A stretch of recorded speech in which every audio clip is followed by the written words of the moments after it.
Hello students, कैसे हैं आप सब लोग। उम्मीद करती हूँ सब अच्छे होंगे और स्वस्थ होंगे। मैं Meena Rana ICT virtual class में आपका स्वागत करती हूँ। स्टूडेंट्स, हम पढ़ रहे हैं क्लास 7 की हिंदी। बसंत भाग 2 से एक कविता हम लेके आए हैं, शाम एक किसान। सर्वेश्वर दयाल सक्सेना जी ने लिखा है ये, और यहाँ पर वर्णन किया गया है शाम के चित्रण का। यानी कि शाम का जो समय होता है उसे जो है यहाँ कवि ने क्या कहा है, ये एक किसान की तरह प्रतीत हो रहा है। जैसे मानो इस किसान के ऊपर जो बादल हैं, आकाश है, वो साफा उसने बांधा हुआ है और इसने अपने पैरों पर जो नदी है उसे चादर के रूप में कवि इसे देख रहे हैं। तो चलिए चलते हैं स्मार्ट बोर्ड पर और पढ़ते हैं इस कविता को, क्या कुछ यहाँ पर कहा गया है। तो चलिए चलते हैं स्मार्ट बोर्ड पर। चलिए, आपकी कविता का शीर्षक है शाम एक किसान। शाम यानी कि जो शाम का समय होता है, उसके लिए यहाँ पर कवि क्या देख रहे हैं, उसे देख रहे हैं एक किसान के रूप में। ठीक है। कवि ने किसान के रूप में जाड़े की जो शाम है उसके प्राकृतिक दृश्य का यहाँ पर चित्रण किया है। इस प्राकृतिक दृश्य में पहाड़ बैठे हुए एक किसान की तरह दिख रहा है। अब यहाँ पर देखिए, ये जो एक पहाड़ है वो कैसा प्रतीत हो रहा है, मानो ये कोई किसान हो। ठीक है। और उसके सिर पर बंधे साफे के समान। अब वहां पर आकाश जो है, जो आसमान है, ऐसा प्रतीत हो रहा है कि इस किसान के सिर पर जो है इसने एक साफा बांधा हुआ है। ठीक है ना। और नीचे जो है उसके सिर पर बंधे साफे के समान पहाड़ के नीचे बहती हुई जो नदी है उसके घुटनों पर जो है रखी सफेद चादर की तरह वो दिख रही है। और साथ में प्लास के पेड़ों पर खिले लाल लाल फूल जलती अंगीठी के समान यहाँ पर प्रतीत हो रहा है। पूर्व क्षितिज पर घना होता अंधकार, झुंड में बैठी भेड़ों जैसा, और पश्चिम दिशा में डूबता सूरज चिलम पर सुलगती जो आग होती है कि भांति यहाँ प्रतीत हो रहा है। ठीक है। चलिए इस कविता को पढ़ेंगे। यहाँ पर सर्वेश्वर दयाल सक्सेना जी क्या कहते हैं, कहते हैं आकाश का साफा बांध कर सूरज की चिलम खींचता बैठा है पहाड़। पहाड़ को क्या कहते हैं, आकाश का साफा बांध कर, यानी कि जो ये पहाड़ है ये आकाश का साफा इस प्रकार से अपने सिर पर जो है एक पगड़ी टाइप का वो जो है बांध करके बैठा है पहाड़।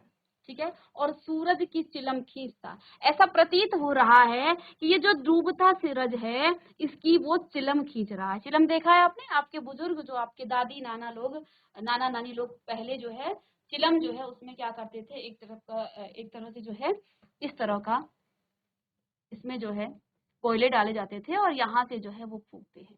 तो ऐसे ही यहाँ पर ऐसा प्रतीत हो रहा है। और जब वो इस चिलम को जो है खींचते हैं तो यहाँ लाल लाल अंगारे जलते हैं। तो ऐसा ही यहाँ कवि को भी क्या लग रहा है कि आकाश का साफा बांध कर सूरज की चिलम खींचता बैठा है पहाड़। और जब वो सूरज की चिलम को खींचता है तो शाम के समय जो है सूरज लाल लाल दिखता है, सभी देखते हैं। ठीक है। तो ऐसा प्रतीत वो हो रहा है। और साथ में घुटनों पर पड़ी है नदी चादर सी, और इसी पहाड़ के घुटनों पर ये जो नदी है ये भी जो है चादर की तरह दिख रही है। पास ही दहक रही है प्लास के जंगल की अंगीठी। तो जब अंगीठी जलती है तो लाल लाल ऐसे अंगारे, और ये प्लास के फूल हैं जो हल्के से लाल हैं। तो ये जो है ये प्लास के जो फूल हैं ये पहाड़ों में ऐसे प्रतीत हो रहे हैं माना कि प्लास के जंगलों की अंगीठी जो है अंधकार दूर पूर्व में। ठीक है ना, वो जैसे कि ये जो प्लास के फूल हैं वो दहक रहे हो। जब अंगीठी जलती है तो लाल लाल अंगारे उसमें जलते हैं। तो यहाँ प्लास के फूल ऐसे लग रहे हैं मानो कि अंगीठी दहक रही हो। ठीक है। अंधकार दूर पूर्व में सिमट बैठा है भेड़ों के गले से। और धीरे धीरे जब क्या होता है, शाम के बाद जब अंधेरा शुरू होता है तो पूर्व की तरफ जो है धीरे धीरे जब अंधेरा होता है तो अंधेरे जो है वो जो अंधेरा होता है हल्का सा, ठीक है, वो कैसा प्रतीत हो रहा है, माना कि भेड़ों के गले, भेड़ों का झुंड जो है वहां से आ रहा हो। ठीक है। ऐसा जो है यहाँ ये कवि को प्रतीत होता है। आगे उन्होंने कहा अचानक बोला मोर, और धीरे एकदम से जो है अचानक बोला मोर, जैसे किसी ने आवाज दी हो, सुनते हो, चिलम औंधी धुआं उठा, सूरज डूबा अंधेरा छा गया। तो अब देखिए जो चिलम है, अब वो जो चिलम है वो क्या हुआ, पहले जब उसे जो है क्या कर रहा है ये पहाड़ रूपी जो किसान है वो उसे उसे खींच रहा है, चिलम को खींच रहा है तो उससे जो है वो लाल लाल सूरज ऐसा प्रतीत हो रहा है माना कि उसमें जो है अंगारे दहक रहे हैं। लेकिन जब ये चिलम जो है उल्टी हो गई है, जब चिलम उल्टा हो जाता है तो एकदम से उससे धुआं उड़ता है और सूरज डूबा और अंधेरा छा जाता है। ठीक है ना। तो ऐसा यहाँ पर किसे कवि को ये प्रतीत हो रहा है। अब आप कैसे लिखेंगे इस कविता को, आप कैसे लिखेंगे? तो इसका देखिए यहाँ पर कि यह कविता कवि सर्वेश्वर दयाल सक्सेना द्वारा लिखी गई है, जिसमें कवि ने जाड़ों की शाम के प्राकृतिक दृश्य का चित्रण किया है। शाम के समय पहाड़ एक किसान की तरह बैठा दिखाई दे रहा है। उसके सिर पर आकाश जो है साफे के समान बंधा है और पहाड़ के नीचे बहती हुई जो नदी है घुटनों पर रखी चादर सी वो लग रही है। पलास के पेड़ों पर खिले जो लाल लाल फूल हैं वो फूल जलती अंगीठी के समान कवि को दिख रही है, क्योंकि जहां कोई नहीं पहुंच सकता है वहां पर कवि पहुंचता। कवि की कल्पनाएं ऐसी होती हैं कि जहां जो है पहुंचना संभव नहीं है वहां पर कवि पहुंचता है और अपनी कविताओं के माध्यम से जो है वो हमें यहाँ पर प्रस्तुत किया जाता है। तो कवि जो है कैसा देख रहा है, इस शाम के जो प्राकृतिक दृश्य को एक किसान के समान देखता है कि मानो एक किसान बैठा हो और वो क्या कर रहा हो, चिलम खींच रहा हो। आकाश का उसने साफा बांधा है और सूर्य जो है जो लाल लाल दहक रहा है, क्योंकि सूर्यास्त के समय सूरज जो है आपका लाल दिखता है। तो उस समय वो सूरज ऐसा प्रतीत हो रहा है जैसे कि वो किसान रूपी जो पहाड़ है वो चिलम खींच रहा हो। ठीक है। और सामने जो प्लास के फूल हैं वो अंगीठी जैसे लगता है, जैसे अंगीठी हो जिसमें जो है लाल लाल जो है अंगारे दहक रहे। ठीक है। और उसके बाद उन्होंने क्या कहा, दूर पूर्व दिशा में अंधेरा भेड़ों के समूह के समान दुबका बैठा हुआ महसूस होता है। और जब पूर्व की तरफ, जब पश्चिम की तरफ सूर्यास्त होता है तो सबसे पहले अंधेरा आपका पूर्व की तरफ से होगा। तो अब धीरे धीरे अंधेरा हो जाता है, क्योंकि शाम के बाद तो अंधेरा होगा, रात होगी। तो धीरे धीरे जब अंधेरा होता है तो वो अंधेरा, क्योंकि उसमें थोड़ी सी रोशनी है और थोड़ा सा उसमें अंधेरा है, तो जैसे भेड़ों के समूह के समान, जैसे कि एक जुट में जो है भेड़ आ रही है, तो ऐसा प्रतीत होता है मानो कि भेड़ों का समूह जो है वहां बैठा हुआ महसूस होता है। ठीक है। इस शाम के शांत दृश्य में अचानक मोर बोल पड़ता है और आगे यहाँ पर, क्योंकि ये शांत वातावरण है, इस समय जो है सभी जगह शांति छाई है, लेकिन इस शांत वातावरण में अचानक से मोर बोल पड़ता है। क्या बोल पड़ता है, यह आवाज सुनकर ऐसा प्रतीत होता है, ऐसा लगा जैसे किसी ने सुनते हो की आवाज लगाई हो और चिलम उल्टी हो गई हो। जिस चिलम को वो शाम रूपी जो किसान है वो पी रहा था वो उल्टी हो गई हो, और जब चिलम उल्टी होती है तो उसमें से धुआं उठता है। पश्चिम दिशा में सूर्य डूब गया है और चारों ओर रात का अंधेरा छा गया है। तो यहाँ पर शाम का जो प्राकृतिक जो दृश्य है उसका यहाँ पर बहुत ही सुंदर तरीके से सर्वेश्वर दयाल जी ने, सक्सेना जी ने इसका चित्रण किया है। तो यहाँ पर आप कुछ शब्दार्थ देखिएगा। साफा का मतलब होता है सिर पर बांधने वाली पगड़ी, इनको आप लिख लीजिएगा। साफा यानी कि साफा यानी सिर पर बांधने वाली पगड़ी, सिर पर बांधने वाली पगड़ी। चिलम अर्थात हुक्के के ऊपर रखने वाली वस्तु, हुक्के के ऊपर रखी जाती है उसे चिलम कहते हैं। ठीक है। और जब इसे जलाया जाता है तो ये लाल लाल जो है अंगारों की तरह दिखता है, जैसे कि यहाँ पर सूर्य दिख रहा है।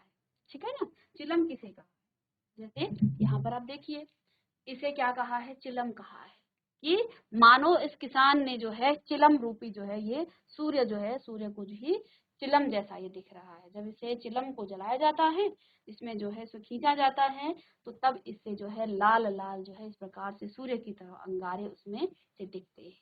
ठीक है। चलिए, चादर सी, चादर के समान।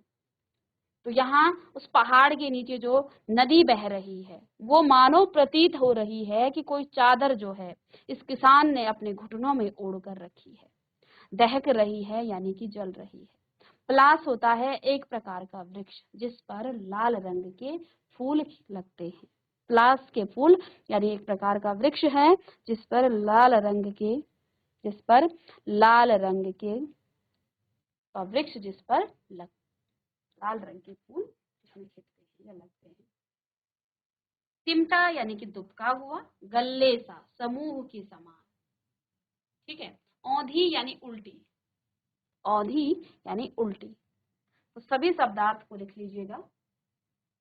चलिए, साफा सिर पर बांधने वाली पगड़ी, साफा यानी कि सिर पर बांधने वाली पगड़ी, चिलम यानी कि हुक्के के ऊपर रखने वाली वस्तु, चिलम हुक्के के ऊपर रखने वाली वस्तु, चादर सी चादर के समान, चादर सी चादर के समान, दहक रही यानी कि जल रही है, दहक रही यानी जल रही है, प्लास यानी एक प्रकार का वृक्ष, प्लास एक प्रकार का वृक्ष जिस पर लाल रंग के फूल लगते हैं, प्लास एक प्रकार का वृक्ष जिस पर लाल रंग के फूल लगते हैं, सिमटा यानी कि दुबका, सिमटा यानी दुबका, गल्ले सा यानी समूह के समान,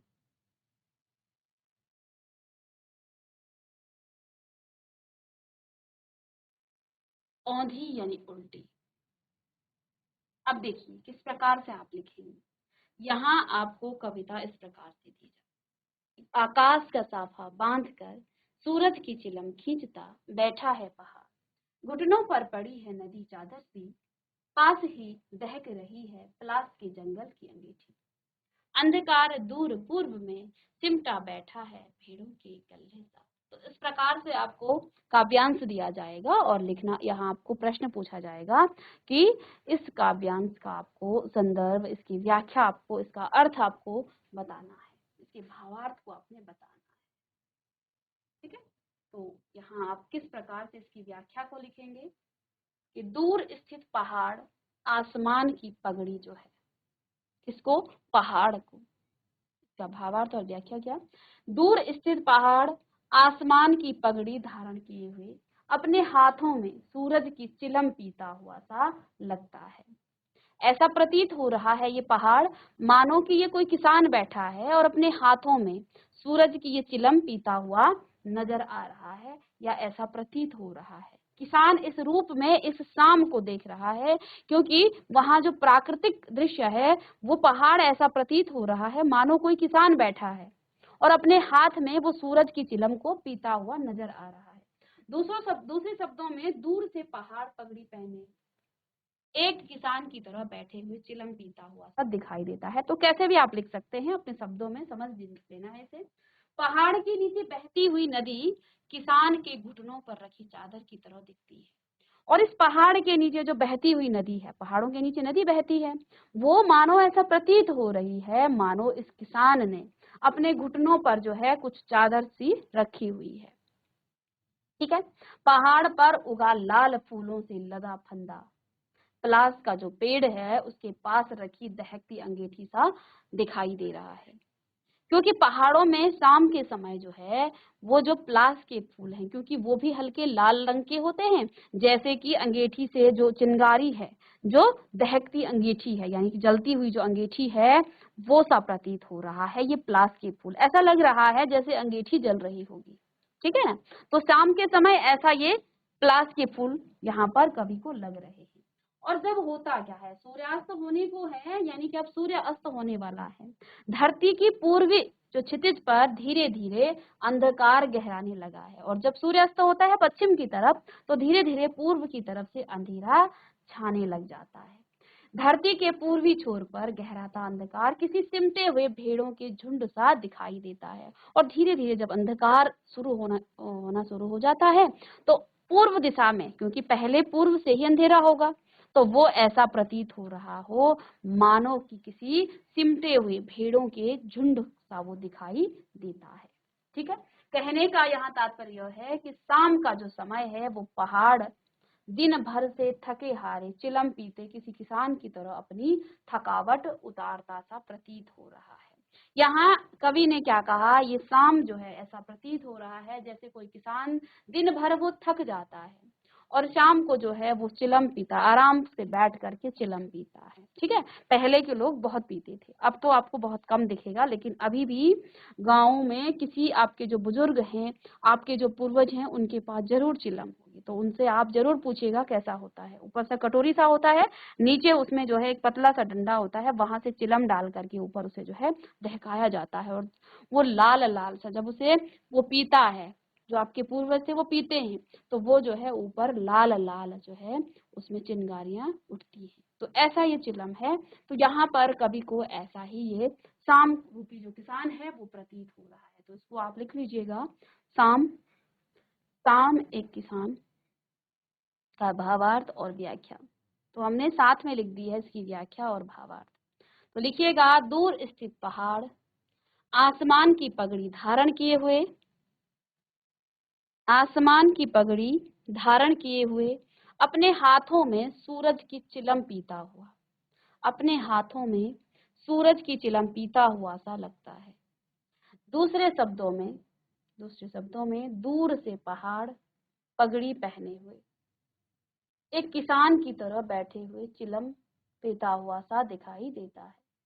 पहाड़ के नीचे बहती हुई नदी किसान के घुटनों पर रखी एक चादर की तरह उनको प्रतीत हो रही है, कि मानो कोई चादर रखी।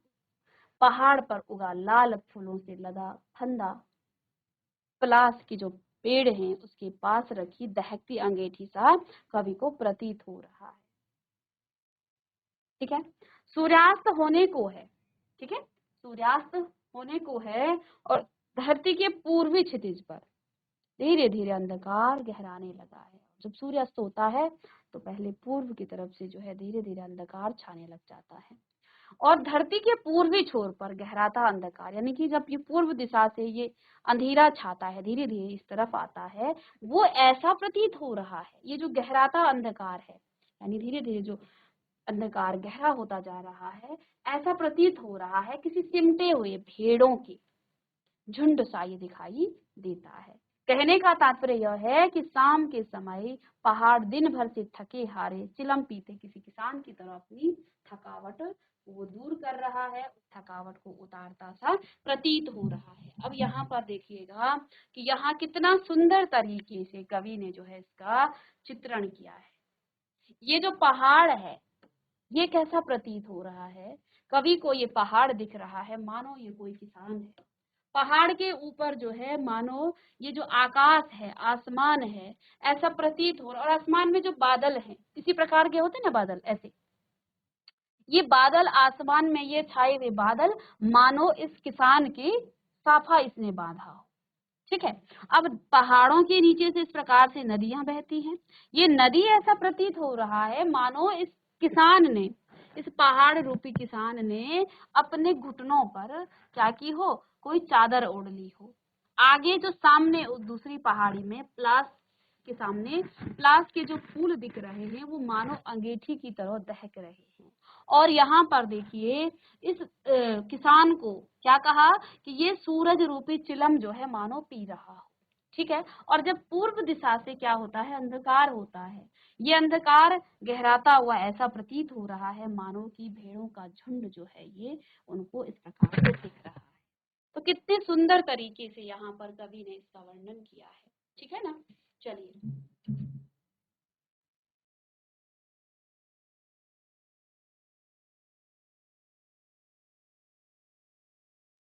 चलिए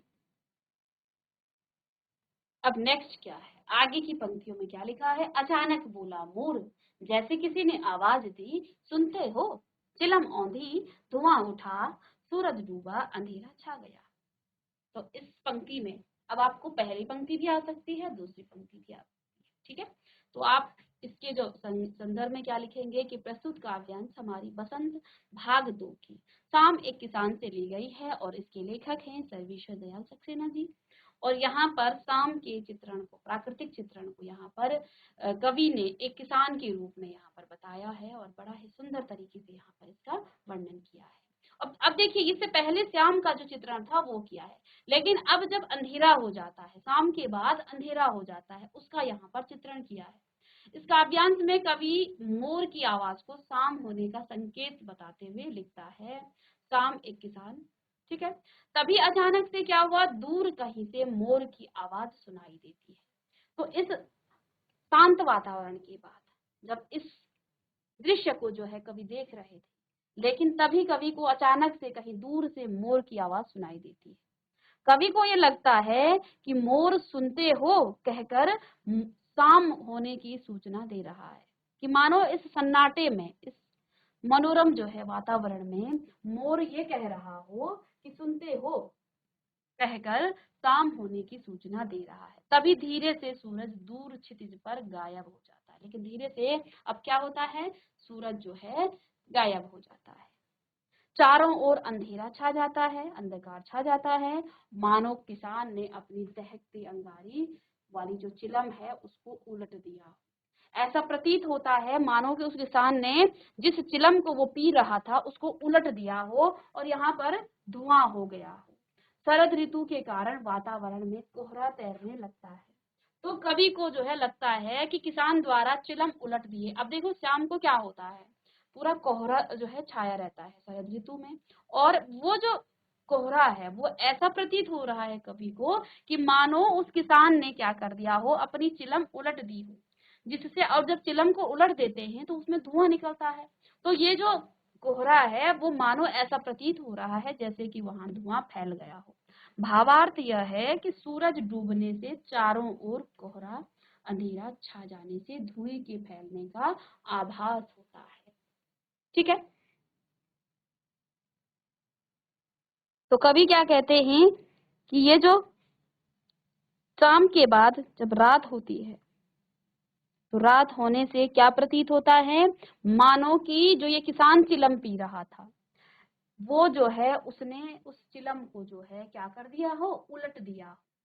मानो उसने उस चिलम को उलट दिया हो, और चिलम उलटने से क्या हुआ, उसमें धुआं उड़ जाता है। ठीक है ना। तो यहाँ पर कवि ने शाम का बड़ा सुंदर सा चित्रण किया है, हमारे सामने प्रस्तुत किया है कि जैसे, तो अब आप के भावार्थ को लिख लीजिएगा। तभी अचानक दूर से कहीं से मोर की आवाज सुनाई देती है। ठीक है, कवि को लगता है कि मोर सुनते हो कहकर, यानी मोर जो उसकी जो आवाज आ रही है वो कवि को ऐसा लग रहा है कि जैसे वो कह रहा हो कि सुनते हो कहकर वो शाम होने की सूचना दे रहा हो कि अब शाम हो चुकी है। तभी धीरे से क्या हुआ, सूरज क्षितिज पर से गायब हो गया। अब देखो शाम का जो समय होता है वो शाम का समय बहुत कम होता है, वो बहुत जल्दी से जो है रात हो जाती है। तो अब सूरज क्या हुआ, जैसे ही मोर ने जो है ये सूचना दी कि भाई शाम हो गई है, इतने में सूरज जो है क्षितिज पर से गायब हो गया, यानी कि धीरे धीरे सूर्य अस्त हो गया। और जब सूर्य अस्त होता है चारों ओर अंधेरा छा जाता है, मानव किसान ने, और धीरे धीरे जो है उस ऊपर से जो है क्या हो जाता है, अंधेरा सा आना शुरू हो जाता है। अब ये जो अंधेरा हुआ है, क्योंकि ये शरद की रातें हैं, यानी कि शरद ऋतु की रातें हैं, और शरद ऋतु में आप जानते हैं चारों तरफ रात को कोहरा छा जाता है। तो अब ये जो कोहरा है, किसान उसको कैसा जो है, कैसी कल्पना कर रहे हैं कि जो ये किसान जो है क्या कर रहा था, उस चिलम को पी रहा था। ये कोहरा उनको कैसा प्रतीत हो रहा है कि मानो उसने वो चिलम उलट दी हो, उस किसान ने वो चिलम उलट दी हो, और उलटने के बाद जब धुआं उड़ता है तो ये कोहरा कवि को ऐसा ही प्रतीत हो रहा है कि मानो उस चिलम के उलटने से जो धुआं उड़ता है वही यहाँ पर किसान को वो धुआं दिख रहा है। तो ऐसी कल्पना में जो है किसान, जो कवि हैं हमारे, वो खो गए हैं। तो इस सुंदर से चित्रण को उन्होंने इस प्रकार से यहाँ पर एक छोटी सी कविता के रूप में आपके सामने प्रस्तुत किया है, और शाम को एक किसान के रूप में वो देखते हैं। ठीक है, कि ये जो शाम है ये क्या कर रहा है, ये बैठा हुआ है सूरज की चिलम को पीता हुआ, और आकाश का साफा बांध करके ये बैठा हुआ है, और यहाँ बैठ करके ये क्या कर रहा है, आगे सामने जो पलाश के फूल दिख रहे हैं वो जो है वो ऐसा प्रतीत हो रहा है मानो कि कोई अंगीठी जो है दहक रही हो, क्योंकि अंगीठी जब दहकती है तो लाल लाल अंगारे उठते हैं। तो ये पलाश के फूल, ऊपर से सूरज लाल है और कुछ सूरज जो है की रोशनी से उसमें जो है लाल जो है रंग दिख रहा है, और कुछ ये फूल भी स्वयं भी लाल होते हैं। तो ये जो है दहकते हुए अंगारों की तरह दिख रहे हैं। और जब अंधेरा छाता है, धीरे धीरे जो है पूरब की तरफ से अंधेरा होने लगता है, गहरा होने लगता है, तो वो अंधेरा मानो ऐसा दिख रहा है जैसे भेड़ों का झुंड जो है वहां पर हो। ठीक है, तो वो भेड़ों के झुंडों की तरह यहाँ कवि को वो दिख रहा है। फिर उन्होंने क्या कहा, अचानक से मोर ने आवाज दी, जैसे कि वो मोर क्या कह रहा हो, सुनते हो, ठीक है। और जैसे ही उसने आवाज दी कि शाम हो गई है, तो धीरे धीरे जो है सूरज भी क्या हो गया है, क्षितिज से गायब हो गया और चारों तरफ अंधेरा छा गया है, मानो किसान ने अपनी दहकती अंगारों की जो चिलम है उसको उलट दी हो, क्योंकि शरद ऋतु में क्या हो जाता है, शरद ऋतु में कोहरा छाया रहता है और कोहरा ऐसा प्रतीत होता है माना कि धुआं होगा। तो ऐसा किसान को यहाँ पर, यानी कि इस किसान रूपी जो पहाड़ ने अपनी चिलम को उलट दिया है और इससे धुआं उड़ गया है, ये हमारे कवि को यहाँ पर प्रतीत हो रहा है।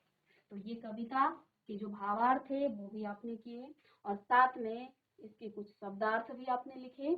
अब नेक्स्ट क्लास में हम इस कविता के प्रश्न उत्तर लेके आएंगे। तो स्टूडेंट्स, आज की क्लास में हमने एक जो आपकी कविता है शाम एक किसान, यहाँ पर जो कवि हैं वो शाम के प्राकृतिक दृश्य को एक किसान के रूप में देख रहे हैं। उन्होंने क्या कहा कि जो पहाड़ है, दूर से जो है वो पहाड़ को ऐसा देख रहे हैं जैसे कि कोई किसान हो और उसने आकाश रूपी साफा बांध दिया हो, वो सूरज रूपी चिलम पी रहा हो और उसने नदियां का जो चादर रूपी उसने ओढ़ दी हो, ऐसा जो है कवि को दिख रहा है। इसका बड़ा सुंदर यहाँ पर चित्रण इस कविता में किया है। हमने इसके भावार्थ और इसकी व्याख्या को हमने पढ़ लिया, शब्दार्थ भी आपने कर लिए हैं। अब नेक्स्ट क्लास में इसके क्वेश्चन करेंगे और मिलते हैं नेक्स्ट लेक्चर में। तब तक के लिए थैंक यू।